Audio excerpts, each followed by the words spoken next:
Okay guys, we are on the Backbone Trail. Make sure I'm not forgetting anything. And just got on the trail from Trippet Ranch, and we're going to walk to the campground out here. It's a little hike-in campground in Topanga State Park. And it's kind of unique. Many people don't use this one just because you can't have a fire out here. And I did see some backpackers a little bit ago. It looks like they already packed up and came back. And this trail's maybe, I don't know, maybe a mile out to the campground or something, so it's not a bad hike-in journey. And it looks like that they've improved the trail, or they've come out here and cleaned up the trail a lot.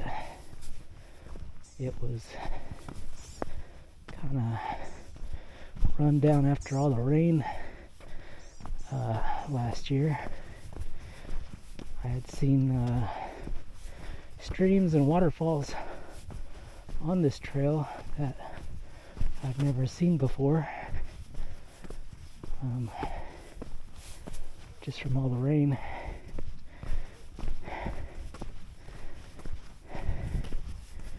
And of course, since then it's dried up, and I guess enough time has gone by that they're confident enough that they can clean the trail up a little bit. So looks like that's what they did. There's a lot of wildflowers out right now. It's the beginning of June, which is still kind of in the springtime out here.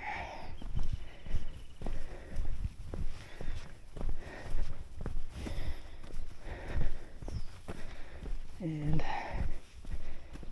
maybe you can see these kind of brown places in the mountain over here. Those are little mudslides that happened due to all the rain last year.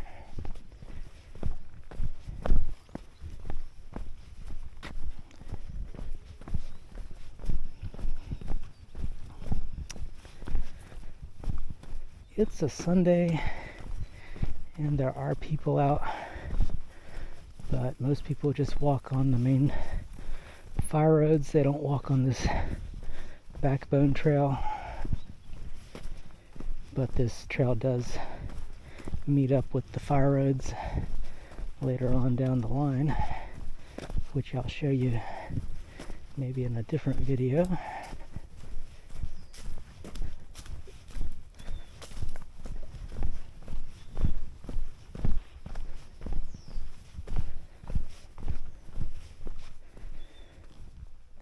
See, like the bush sunflowers are out. Oh shoot. And I've never seen this. I don't know if you can see that or not, but it's a different color flower here. Most of the color palette for the wildflowers out here in Topanga is usually yellow and purple, so you don't see too many things that are red or magenta. Oh, something just jumped. And right here, you probably can't see it on camera, but there's like a million bees flying around this dead tree trunk here. And so I'm gonna run past it real quick, but whatever reason, it's been here for like a year or two. So if you are thinking about hiking and camping here, you are going to have to walk through this beehive to get to your campground. So let me just run through it real quick here. Sorry. Alright. Usually they don't bother you. I've had one instance in the last 20 years or so where where one's gotten kind of trapped between my back and my backpack and somehow got down in my shirt, maybe, I'm not sure. But I kept feeling something biting me over and over, and when I got back to my car, I took my pack off and there was a bee there, and I probably got stung, I don't know, half a dozen times or something. And it wasn't too bad though. Ugh.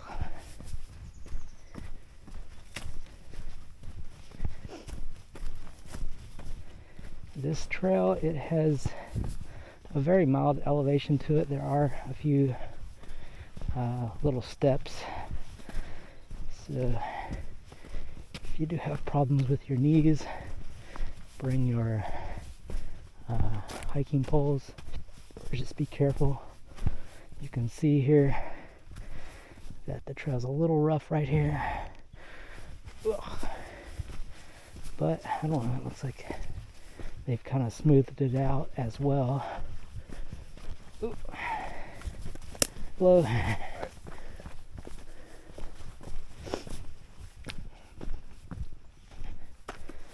Oh. So yeah.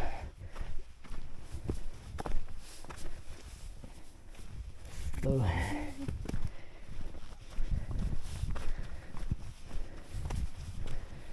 All right.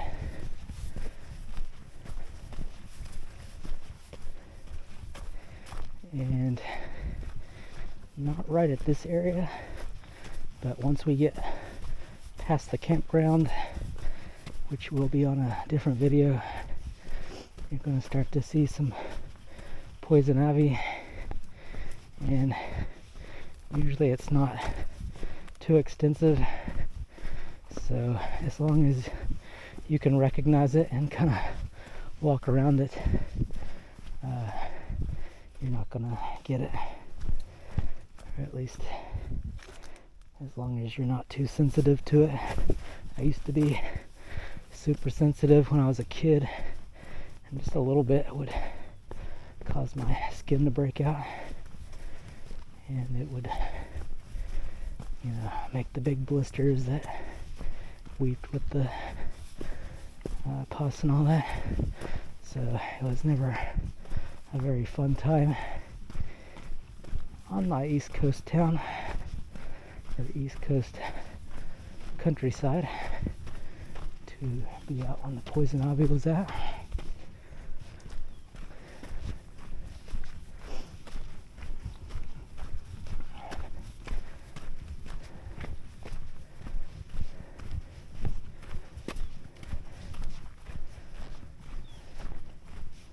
We've got a little, I don't know if you can see that, the little marker there.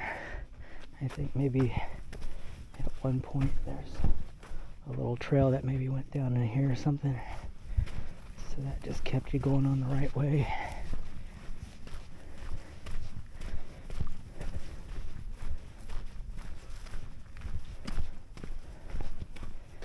And I don't know if you can see that or not. There's a few little places that got dug out by the water streams last year. So just be careful where you're walking. And this part opens out where you can kind of see the countryside here. It's still early in the morning, but you can kind of see the Santa Monica Mountains up there, and beautiful Topanga countryside.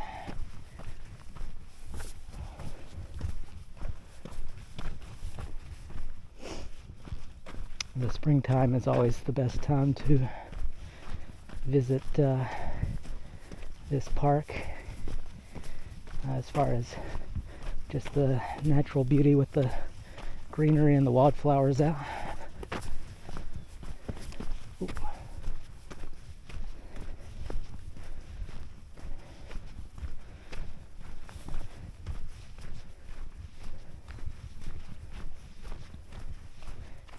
Again, you can kind of see what the water's done here. It's carved out or caused a giant mudslide right there. It used to not be there.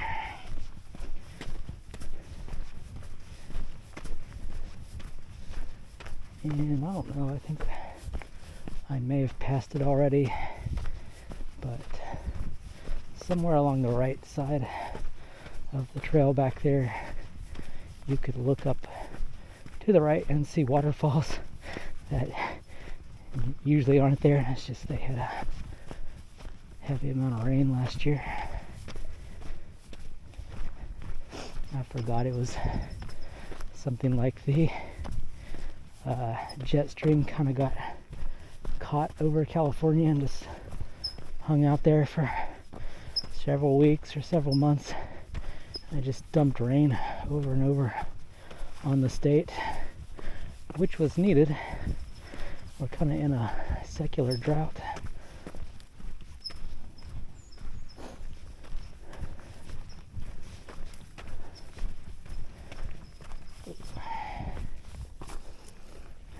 Hello. Yeah, you're welcome. Yep.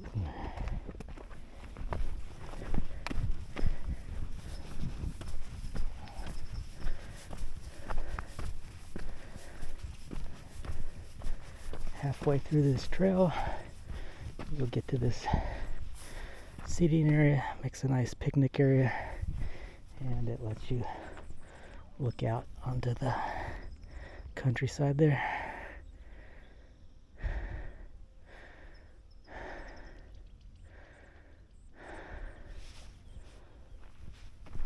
Nice place for a picnic.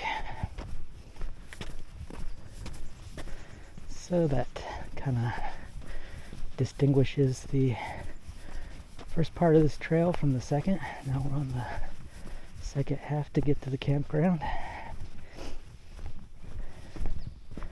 Campground, I believe, is called Musch Campground or Musch Trail Camp. And it does make a nice little area if you're through hiking this trail. It's not really designed for a through hike, but it's about 69 miles of trail through the Santa Monica Mountains, and one of the first campgrounds you get to if you're walking in the northern direction, south to north, is that campground. So I guess you could stop there for the night. The second one is probably a good 15 miles away from here, maybe even a little bit longer, and it's the Malibu campground.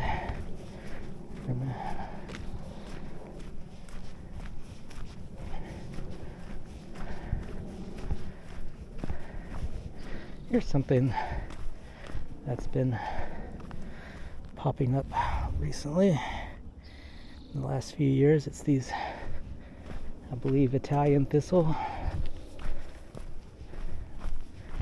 They are quite sharp though, so if you see a whole crop of them, it's best to be super careful or avoid that area.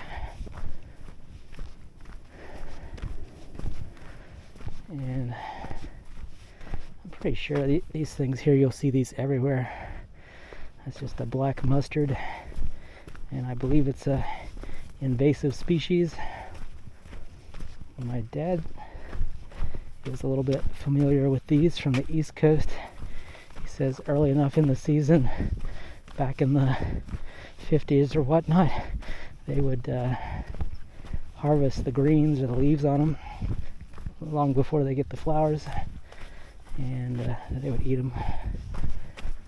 I don't know if that's appropriate or not, if you can really eat these or not, but that's just what my dad said. You should really do your own research before you put anything out here in your mouth.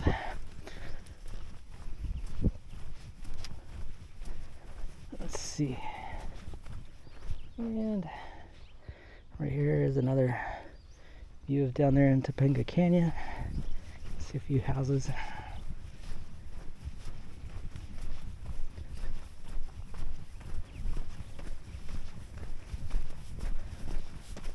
probably too early, but a lot of times on this trail you'll see rabbits jumping about, and also not on this trail as much, but on the Fire Road Trail out towards the ocean from where we started.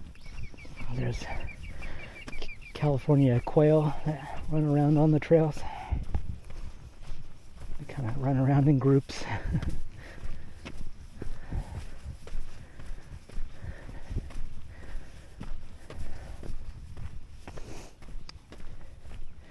And here's the start of a, I don't know if you see that or not, that's the start of a California poppy, like an orange poppy.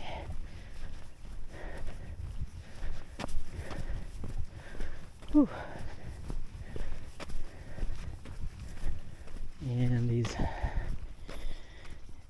these yellow flowers are, I think they're called sticky monkey bush flowers, something along those lines.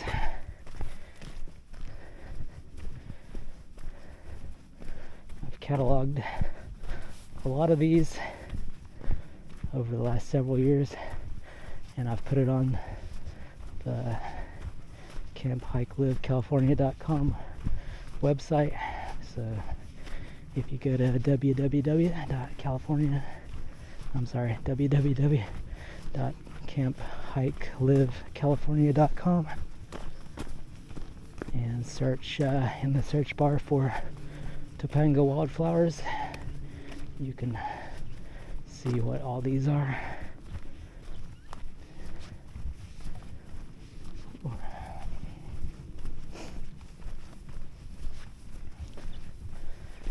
Alright.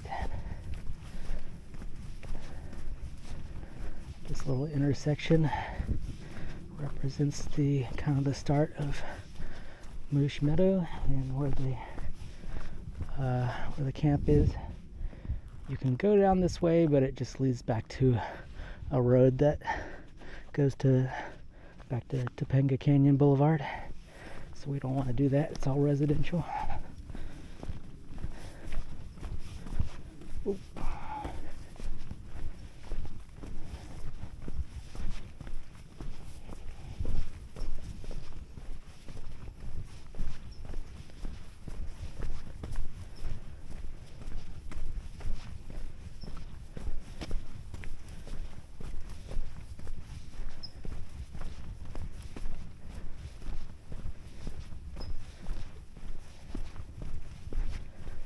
And there's two paths here, they go to the same place.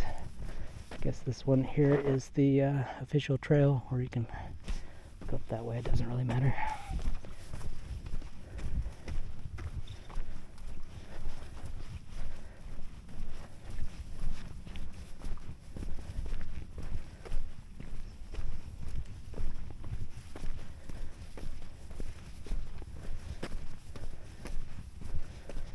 And looks like they've cleaned this up quite a bit. Looks a lot less bushy than normal.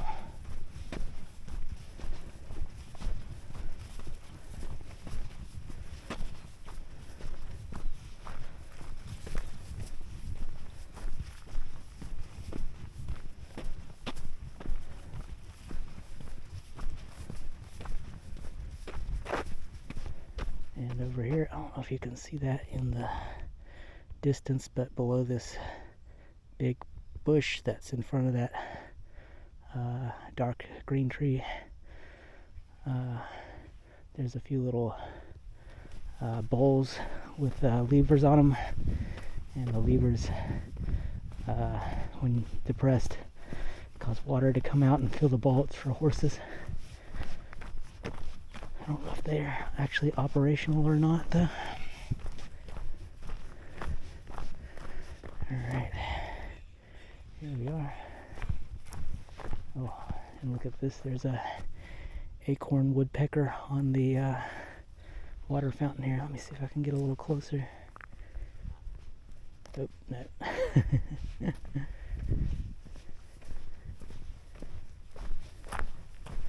So here is the campground. That's the bathroom.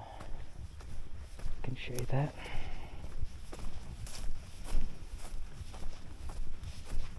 Someone's been out here with their weed whacker.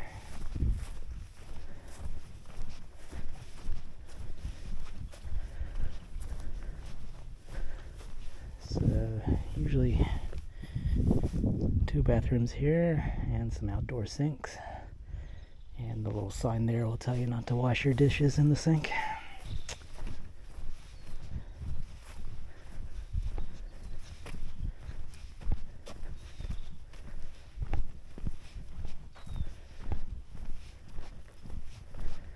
And this is campground 1 right here.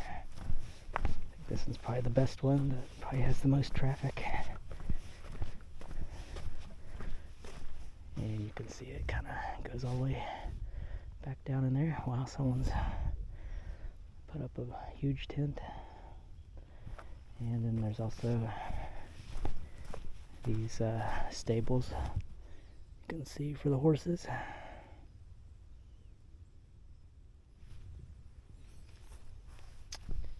And so this road right here will lead you to Eagle Rock. And past Eagle Rock, if you just keep walking, it'll lead you to, I think it's called Will Rogers State Park. But that's a long journey. Okay, so I'll see you guys on the next video.